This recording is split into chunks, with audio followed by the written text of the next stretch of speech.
Physics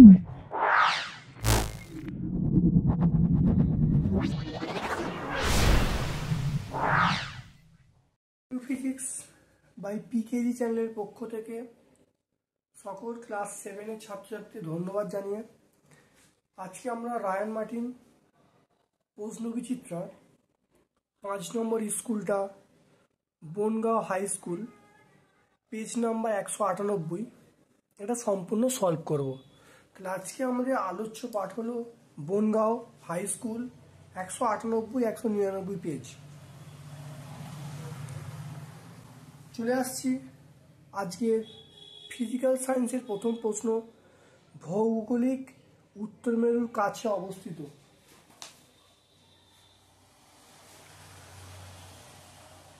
option A আছে ভৌগোলিক দক্ষিণ মেরু, অপশান বি আছে চুম্বকীয় উত্তর মেরু, অপশান সি আছে ভূচুম্বকীয় দক্ষিণ মেরু, অপশান ডি আছে ভূচুম্বকীয় পশ্চিম মেরু। তাহলে অপশান বি হবে ভূচুম্বকীয় উত্তর মেরু। তাহলে একের প্রশ্নের উত্তর হবে অপশান বি ভূচুম্বকীয় উত্তর মেরু। তারপরে কোনটি জীবাশ্ম জ্বালানি নয়? অপশান এ প্রাকৃতিক গ্যাস, অপশান বি কয়লা, অপশান সি জৈব গ্যাস, অপশান ডি পেট্রোল। তাহলে জৈব গ্যাস জীবাশ্ম জ্বালানি নয়, অপশান সি।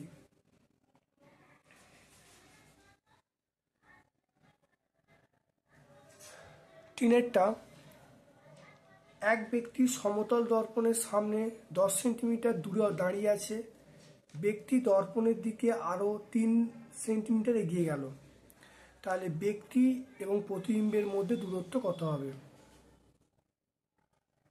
ব্যক্তি দর্পণের দিকে 3 সেন্টিমিটার এগিয়ে গেল, এর মানে হলো তাহলে এখন দৈর্ঘ্য হলো 10 - 3 মানে 7 হবে।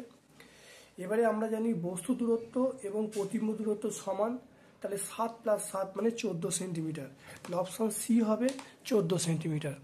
আর একটু বুঝে নেওয়া যাক, ব্যক্তিটি দর্পণের দিকে 3 সেন্টিমিটার এগিয়ে গেল, তাহলে এখন ব্যক্তি থেকে আয়নার দূরত্ব বা দর্পণের দূরত্ব হলো 7 - 10 - 3 মানে 7।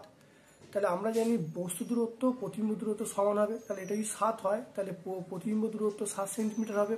তাহলে 7 + 7 মানে 14 সেন্টিমিটার। তাহলে কত হলো? তাহলে ব্যক্তি এবং প্রতিবিম্বের মধ্যে দূরত্ব হলো 14 সেন্টিমিটার। বাল্বের ফিলামেন্ট কোন ধাতু দিয়ে তৈরি? বাল্বের ফিলামেন্ট মনে রাখতে হবে টাংস্টেন।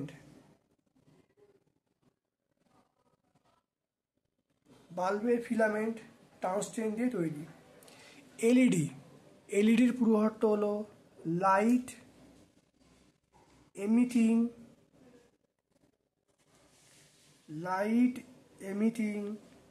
ডায়োড। তাহলে এলইডির পুরো অর্থ হলো লাইট এমিটিং ডায়োড। তাহলে এটা মনে রাখতে হবে, এলইডির পুরো অর্থ এটা। এরপরে আমরা চলে আসছি 199 পেজে 2-এর দাগের 3-এর প্রশ্নটা। দণ্ডচুম্বকের জ্যামিতিক দৈর্ঘ্য 10 সেন্টিমিটার, চুম্বক দৈর্ঘ্য কত হবে?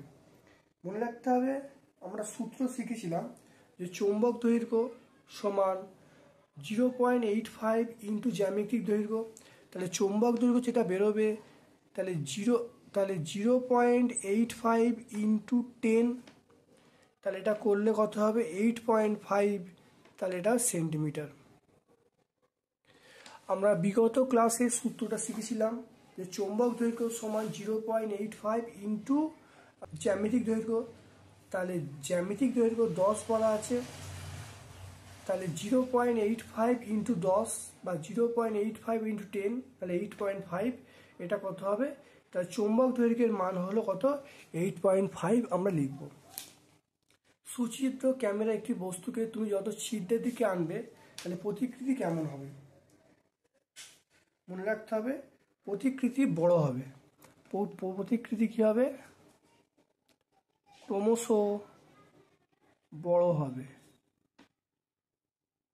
প্রতিকৃতি ক্রমশ বড় হবে, এটা মনে রাখতে হবে। এরপরে আমরা চলে যাব 3-এরটা, ঘন মাধ্যম থেকে লঘু মাধ্যমে আলোর প্রতিসরণের জন্য রেখাচিত্র অঙ্কন করতে বলছে, আপাতন কোণ প্রতিসরণ কোণ চিহ্নিত করতে বলছে।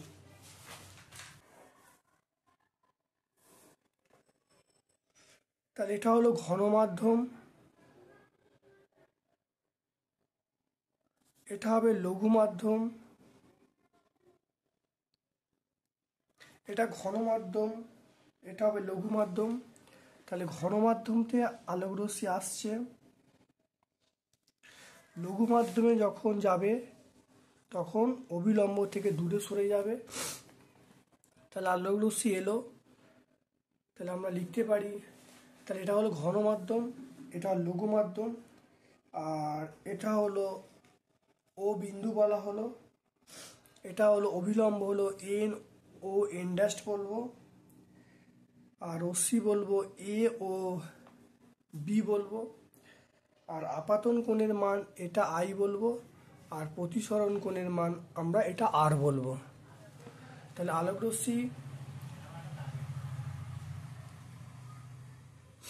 তাহলে আলোক রশ্মি ঘন মাধ্যম থেকে লঘু মাধ্যমে যাচ্ছে, তাহলে অবিলম্ব থেকে দূরে সরে যাচ্ছে, আপাতন কোণ আই, প্রতিসরণ কোণ আর, আর বিভেদ তলটাকে আমরা কি বলবো, পিকিউ বলবো। এ ও আপাতিত রশ্মি, এ ও আপাতিত রশ্মি, ও বি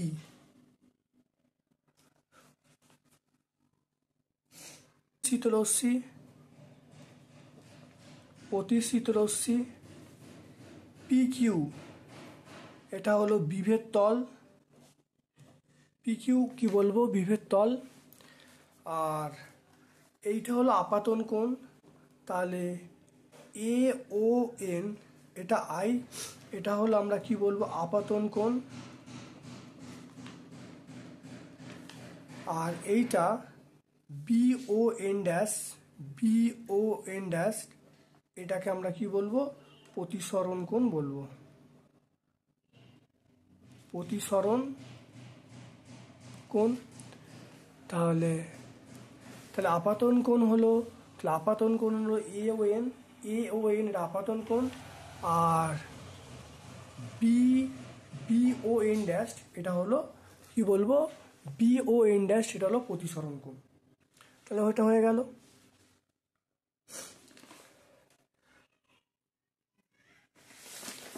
তারপরের প্রশ্ন আছে,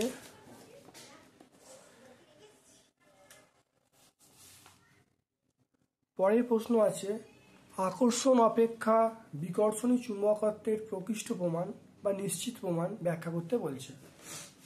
ঝুলন্ত চুম্বকের কাছে অন্য একটি চুম্বকের বিপরীত মেরু নিয়ে আসলে ওটা আকর্ষণ করবে। যদি কোনো একটি লোহার দণ্ড বা স্টিলের দণ্ড আনা হয় তাহলে আকর্ষণ করবে। তাহলে আকর্ষণ ধর্ম দেখে বোঝা যাচ্ছে না দ্বিতীয় বস্তুটি চুম্বক না চুম্বক নয়, কারণ আকর্ষণ দুটো চুম্বকের বিপরীত মেরুর মধ্যে করতে পারে বা চুম্বক পদার্থের মধ্যে করতে পারে, কিন্তু বিকর্ষণ কেবলমাত্র দুটো চুম্বকের সমমেরুর মধ্যে ঘটবে।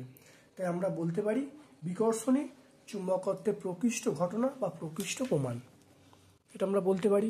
খুব ভালো করে পড়ে নেবে, মানে কিভাবে ছোট করে লেখা আছে খুব ভালো করে পড়ে নেবে, পড়ে পরীক্ষায় লিখবে। সাংকেতিক চিহ্ন ব্যবহার করে তড়িৎ বর্তনী অঙ্কন করতে বলছে। একটি বাল্ব, দুটি সেল দিয়ে তৈরি ব্যাটারি এবং প্রয়োজন মতো তার এবং অফ অবস্থায় সুইচ এগুলো আঁকতে বলছে। তাহলে এটা হলো একটা বাল্ব, আর এই দুটো হলো সেল, আর ডিটা হলো সুইচ, আর ইটা হলো পরিবাহী তার। তাহলে এটা হলো বাল্ব, পিসি হলো দুটি সেল, ডিটা সুইচ, এটা সুইচটা অফ স্টেটে আছে, যখন এটা নামিয়ে দেওয়া হবে তখন অন স্টেট হয়ে যাবে, সার্কিটটা কমপ্লিট হবে। আর ইটা হলো পরিবাহী তার, ইটা আমরা কি বলবো, পরিবাহী তার বলবো। এরপরে আমরা লাইফ সায়েন্সের পোর্শনে আসব। প্রদত্ত কোনটি পুংকেশর চক্রের অংশ? গর্ভমুণ্ড, গর্ভাশয়, ডিম্বক, পরাগরেণু।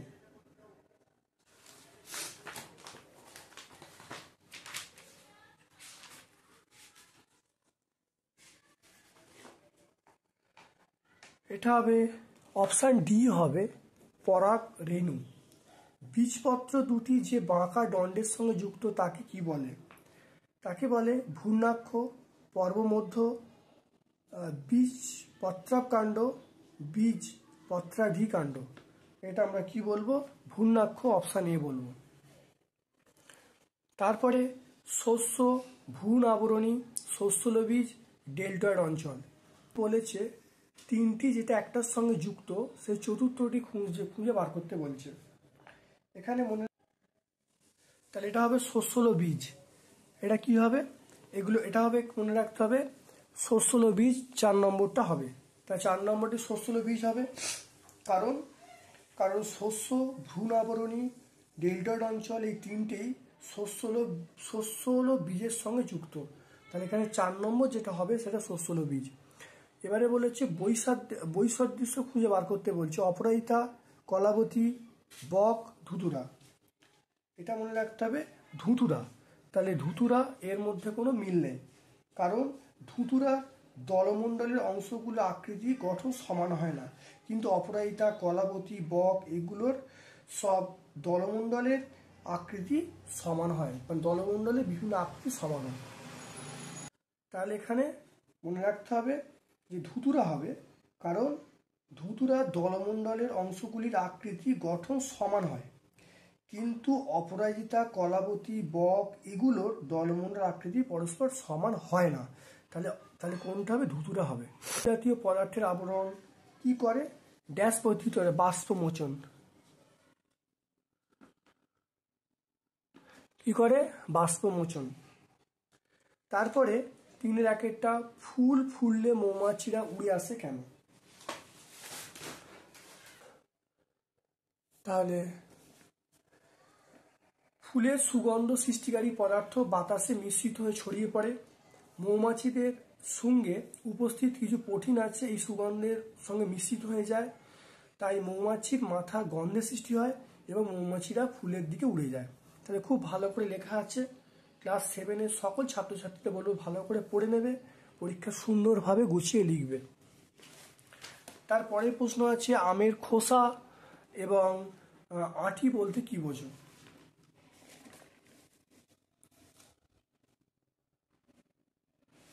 আমের খোসা এবং আঁটি। আমের খোসা এবং আঁটি বলতে কি বোঝো? আমের খোসা, তাহলে